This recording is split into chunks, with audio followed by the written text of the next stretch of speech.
सभी साथियों को जय श्री राधे। आज हम प्रस्तुत हुए हैं आपके अपने यूट्यूब चैनल निशंक सुरेंद्र में एक जानकारी के साथ, जो कि आज के 100 दिन के ऊपर है। आज का एक विशेष दिन है जिसको हम फ्लोरा दौज के नाम से जानते हैं। अब आप कहेंगे ये फ्लोरा दौज क्या चीज़ है। अधिकतर लोगों को ये नहीं पता होगा फ्लोरा दौज क्यों रखा गया, इसका नाम क्या कारण है और फ्लोरा दौज का क्या संबंध है, कौन सी कहानी से जुड़ी हुई है। तो आज हम इसका वृत्तांत आपके सामने लेकर आए हैं कि फ्लोरा दिन के दिन जो भी कार्य किए जाते हैं वो बिना मुहूर्त के भी किए जाते हैं। ये भी आप सब लोग अधिकतर तो जानते ही होंगे, क्योंकि फ्लोरा दौज के दिन ना अनसुजा साया भी बोलते हैं, जिसमें शादी विवाह सब हो जाते हैं। तो उसका कारण नहीं जानते होंगे कि ये क्यों बोला जाता है, क्या कारण है। तो उसका वृत्तांत आज हम लेकर आए हैं इस फ्लोरा दौज के पावन पर्व के बारे में। फ्लोरा दौज एक शुभ दिन है। ये कैसे हुआ इसका वृत्तांत हम आपको बताते हैं। ये भगवान श्री कृष्ण से जुड़ी हुई कहानी है। युगल जोड़ी प्रिया प्रीतम की कहानी, श्री कृष्ण राधा की। तो ये हम आपको वृत्तांत बताते हैं। ये द्वापर युग की कहानी है। द्वापर युग में भगवान श्री कृष्ण और राधा जी जब नंदगांव बरसाने से खेलने के लिए, घूमने के लिए आते थे तो वृंदावन आया करते थे।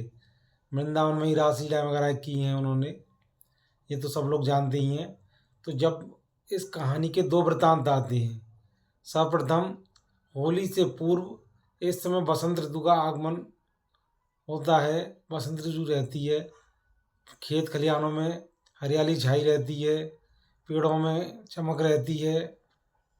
तो उस समय की घटना है कि जब भगवान श्री कृष्ण और राधा रानी दोनों ही वृंदावन आए थे सखियों के, ग्वाल वालों के साथ।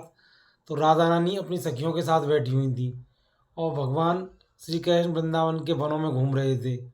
तो गुलाब, चंपा, चमेली, मोगरा के फूलों की खुशबुओं के साथ जब उन्हें आनंद महसूस हो रहा था तो उन्होंने कुछ फूल तोड़े। उन फूलों को तोड़कर ले जाकर राधा रानी जब सखियों के बीच में बैठी थी तो उनके ऊपर फेंक कर डाला था। इसे देखकर राधा रानी प्रसन्न हुई, खुश हुई। तो उन्होंने भी पलटकर फूल कृष्ण के ऊपर डाले। इस दृश्य को देखते ही सखियां खुश हुई तो उन्होंने भी फूल बरसाना शुरू कर दिया। तो इस दिन फूल की होली मनाई जाती है। तो इस कारण इसका नाम फ्लोरा दौज पड़ा था। दूसरा वृत्तांत एक ये आता है कि काफ़ी समय तक जब वृंदावन कृष्ण किसी कार्य से बिजी हो गए थे प्रभु, तो वृंदावन नहीं आ पाए थे। तो जब ज़्यादा समय हो गया तो राधा रानी जी व्याकुल होने लग गईं, व्याकुल हो उठी कि भगवान कैसे नहीं आ रहे हैं, क्या बात है। तो परेशान थी। तो वृंदावन जब भी आया करती तो परेशान, किसी पेड़ वगैरह के नीचे बैठ जाएं तो पेड़ भी मुड़ जाते थे। कहीं तालाब वगैरह के सहारे बैठते तो वहाँ भी जल सूख जाता था तो वो परेशान हो जाती थी। तो किसी कारणवश किसी सखा ने जी कृष्ण जी तक बात पहुँचाई, ठाकुर जी तक बात पहुँचाई कि राधा जी व्याकुल हैं, इस तरह से आपके लिए वियोग में परेशान हैं, आप उनसे संपर्क करें। तो कुछ समय के बाद भगवान श्री कृष्ण वृंदावन में राधा जी से मिलने आए। जब राधा रानी इस तरह से मुरझाई हुई देखी तो भगवान श्री कृष्ण ने एक फूल तोड़कर राधा जी के ऊपर फेंका। उसे फेंकते ही राधा जी ने जब चारों तरफ देखा तो भगवान श्री कृष्ण को देखकर उनके चेहरे पर खुशी छा गई।